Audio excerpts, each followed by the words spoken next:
অনেকের, আছে না? লা ইয়াস্তাবি আসহাবুন নার ওয়া আসহাবুল জান্নাহ, আসহাবুল জান্নাতি হুমুল ফাইজুন। সূরাতুল হাশরের এই 20 নম্বর আয়াতে আল্লাহ তাআলা বলছেন, যারা জান্নাতে যাবে আর যারা জাহান্নামে যাবে তারা কখনো সমান নয়। যারা জান্নাতে যাবে তারাই হচ্ছে সফলকাম। সুবহানাল্লাহ পড়েন। এখন সিদ্ধান্ত আপনার নিতে হবে, আপনি কই যাবেন, আমি কই যাব। আল্লাহ তো বলে দিলেন, the people of heaven and the people of hellfire are not equal. The people of heaven gained the ultimate success. সর্বোচ্চ সফলতা অর্জন করেছে তারা, জান্নাতি হয়েছে যারা, ঠিক কি না? সফলতার মানদণ্ড আল্লাহ কোরআনে অনেকগুলো দিয়েছেন। কোথাও বলেছেন قد أفلح المؤمنون الذين هم في صلاتهم خاشعون, সফল হয়েছে তারা, ঈমান এনেছে যারা। আবার কোথাও বলেছেন قد أفلح من زكاها وقد خاب من دساها, নিজের আত্মাকে পরিশুদ্ধ করেছে যারা, সফল হয়েছে তারা। আবার সূরা হাশরের 20 নম্বর আয়াতে আল্লাহ বললেন, জান্নাতে ঢুকতে পেরেছে যারা, সফল হয়েছে তারা। জান্নাতে ঢুকতে, কোনো রকম ঢুকতে পারলেই সফল। এটাই তো আমরা চাই। আমরা কি চাই? জান্নাত চাই। চিল্লায় বলেন কি চাই?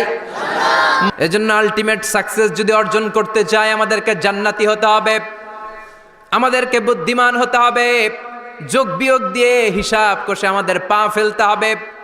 মুমিনরা বোকা হয় না, মুমিনরা অথর্ব হয় না, মুমিনরা তাওয়াক্কুল করে কার উপর? আর মুমিনদের টার্গেট হলো জান্নাত। মুমিনদের টার্গেট কি? আবার অন্য আয়াত আল্লাহ বললেন, ফামান যুহজিহা আনিন নারি ওয়া উদখিলাল জান্নাতা ফাকাদ ফাজ ওয়া মাল হায়াতুদ দুনিয়া ইল্লা মাতাউল গুরুর। জাহান্নাম থেকে যারা বের হওয়ার সার্টিফিকেট পেল, জাহান্নাম থেকে যারা মুক্তি পেল, আর জান্নাতে ঢোকার গ্যারান্টি যারা পেল, তারাই হলো আসল সফল। সুবহানাল্লাহ পড়েন। তাহলে সফলতার মানদণ্ড সূরা হাশরের 20 আয়াত থেকে বোঝা গেল, জান্নাতে যারা ঢুকতে পারবে এরাই সফল। ঢুকতে চাই তো আমরা? এত আস্তে ইনশাআল্লাহ? সবাই জান্নাতে ঢুকতে চাই তো ইনশাআল্লাহ? আল্লাহ বললেন, ফারিকুন ফিল জান্নাহ ওয়া ফারিকুন ফিস সাঈর। সবাই কিন্তু জান্নাতে ঢুকবা না, কারণ জাহান্নামও আছে না নাই? ওইটাতেও কিছু ঢুকার দরকার আছে না নাই? কিন্তু আমরা ঢুকতে রাজি না। আজকে যারা আসছে আমরা সবাই কই ঢুকতে চাই? কথা কন। জান্নাতে ঢুকতে চাই। তো জান্নাতে ঢুকার জন্য কিছু আমলের দরকার আছে না নাই? কোরআন মানার দরকার আছে না নাই? আল্লাহর দেয়া বিধানগুলো জীবনে, সমাজে, ফ্যামিলিতে বাস্তবায়নের দরকার আছে না নাই? আল্লাহর দেয়া সবগুলো বিধান মেনে আমরা যেন জান্নাতের অধিবাসী হতে পারি, আল্লাহ তৌফিক দাও। আল্লাহ জান্নাতে তোমার পাশে আমাদের জন্য ঘর বানিয়ে দিও। আরো জোরে পড়েন আমিন। আসেন, এই যে জান্নাতে আমরা ঢুকতে চাই, আল্লাহ কিরকম চমৎকার সুন্দর জান্নাত আমাদের জন্য তৈরি করে রেখেছেন। কোন জান্নাতে আমরা ঢুকবো, জান্নাতটা কেমন, দেখতে কেমন, এটার বর্ণনা কেমন, কোরআন থেকে শোনার দরকার আছে না নাই? শুনবেন, শুনবেন? কষ্ট হচ্ছে না তো? আসুন আমরা শুনি আল্লাহ তাআলা জান্নাতের ভেতরে আমাদের জন্য কি নাজ নেয়ামত তৈরি করে রেখেছেন।